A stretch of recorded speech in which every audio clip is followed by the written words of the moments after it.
ხო? ჩვენთან პირობითად ეხლა ჩვენ რასაც ვაგროვებთ, მაგალითისთვის გეტყვით ეს ელექტრომოწყობილობები, ხო?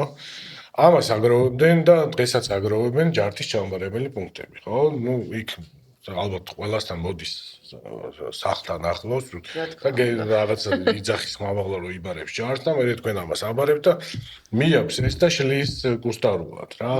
იქიდან ამოიღებს მეტალს და რასაც ჯარში ჩააბარებს პირობითად და მე ეს ჯართიდან მიდის მეტალურგიაში და ოკეი, ესეც არის ერთგვარი ციკლი, ხო, მაგრამ იქ კიდე არის რაღაცა კომპონენტები, რაც გამოვიდა და ამან ვერ გამოიყენა და გადააგდო, ისე ჩააგდო მუნიციპალურ ურნაში, ხო?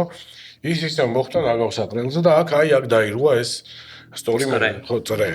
ამიტომ ჩვენ რასაც ვაკეთებთ და რასაც ვიძახით, ეს არის რომ რისკენაც მივდივართ, რომ აი ამ სისტემური მიდგომით ჩვენ ამას ვაგროვებთ და შემდეგ რაც უნდა ყველა კომპონენტი უნდა გადამუშავდეს. რისი გადამუშავება შეიძლება, რა თქმა უნდა. და ამისთვის საჭიროა რომ შეიქმნას სიმძლავრეები საქართველოში, ანუ შეიქმნას საწარმოები, რომლებიც ამას გააკეთებენ. დღეს სამწუხაროდ ესეთ საწარმო არ არსებობს. ანუ ელექტრომოწყობილობის მიმართულებით.